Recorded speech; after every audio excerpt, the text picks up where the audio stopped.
All India Congress committee के सचिव रघुवीर सिंह बाली के जन्मदिवस पर आज नगरोटा में यूथ कांग्रेस द्वारा ब्लड डोनेशन कैंप का आयोजन किया गया, जिसमें युवाओं ने बढ़ चढ़कर हिस्सा लिया। रघुवीर सिंह बाली ने भी अपने जन्मदिन पर रक्तदान किया और युवाओं के साथ मुलाकात की। रघुवीर सिंह बाली ने कहा कि ये उनका पहला जन्मदिन है जिसमें उनके पिता उनके साथ मौजूद नहीं है। उन्होंने कहा कि सबसे पहले उनके पिता उन्हें जन्मदिन की बधाई और आशीर्वाद देते थे। उनका आशीर्वाद तो हमेशा उनके साथ है और अब उनका लक्ष्य नगरोटा बगवां की पहचान वापस दिलाना है। रघुवीर सिंह बाली ने कहा कि युवाओं के लिए रोजगार और नगरोटा का विकास पिता जीएस बाली की प्राथमिकताओं में रहा। उसी तरह उनकी प्राथमिकता भी नगरोटा को और आगे लेकर जाना है। युवाओं के लिए रोजगार के साधन उपलब्ध करवाना उनकी प्राथमिकता है। नगरोटा के हर स्कूल को स्मार्ट बनाना, नगरोटा के हर गाँव के लोगों को इंग्लिश सिखाना उनकी प्राथमिकताओं में शामिल है, ताकि नगरोटा के लोग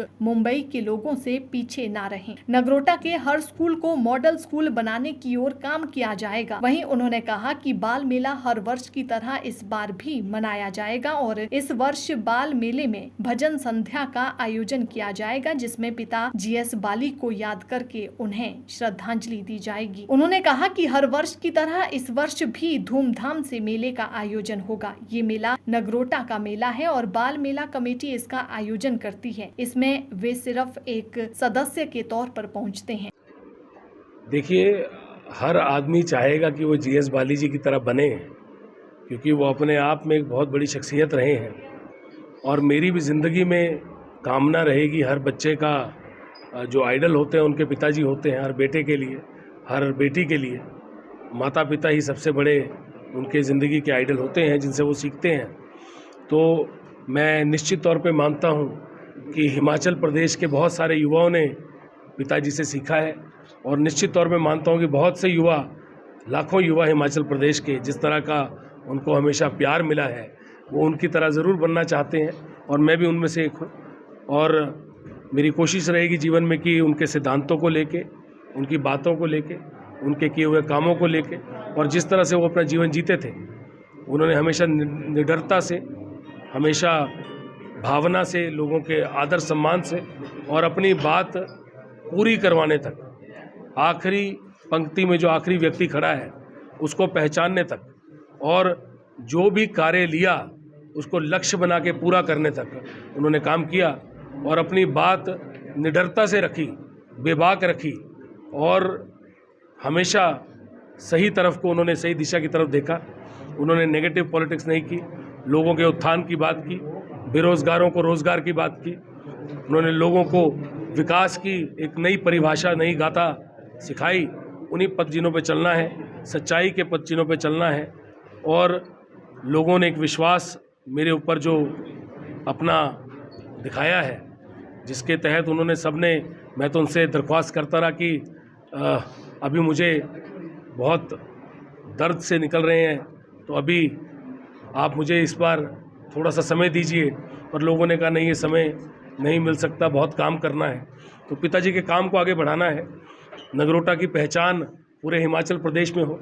और जीएस बाली जी ने जो काम पूरे हिमाचल में किया, और हर हिमाचल की विधानसभा में जीएस बाली जी ने अपने काम से अपना लोहा मनवाया, उसी तरह अपने विधानसभा क्षेत्र को हम सींचे और उनके कामों को आगे लेके जाएं, और विधानसभा का नाम जो है नगरोटा बगवां का, वो पूरे हिमाचल में दोबारा से गूंजे, ऐसी मेरी कामना है।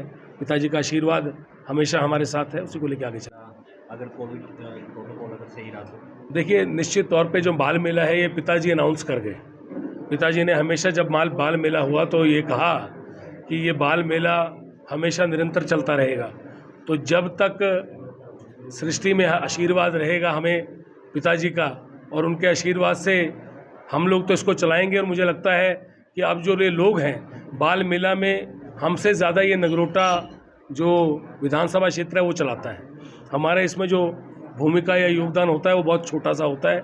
हम लोग वहाँ पे सिर्फ एक मेंबर के रूप में अपनी बात रखते हैं। बाल मेला कमेटी है जिसके अंदर नगरोटा विधानसभा क्षेत्र के हर गांव से लोग जुड़े हुए हैं और निश्चित तौर पे कोविड प्रोटोकॉल होगी तो ये बाल मेला हर साल जिस तरह बढ़ रहा है, इस साल ये ऐतिहासिक बाल मेला होगा। और इस बाल मेला के अंदर जो जीएस बाली जी ने काम किए, चाहे वो मेडिकल कैंप थे, लोगों का फ्री इलाज होता था, हिंदुस्तान के सारे डॉक्टर यहाँ पे आते थे, अलग अलग अस्पतालों में उनको ऑपरेशन हुआ करते थे, चाहे ऊँट हाथी होते थे, चाहे उसमें सब कुछ। थोड़ा सा डिफरेंस ये होगा कि जीएस बाली जी हमारे बीच में नहीं होंगे, तो मैं चाहता हूँ कि इस बार हम उसको थोड़ा सा अलग से शक्ल दें। इस बार हम नाच गाने की जगह कुछ बहुत बड़े लोगों को बुला के भजन कीर्तन भी करें, ऐसा मेरा मानना है।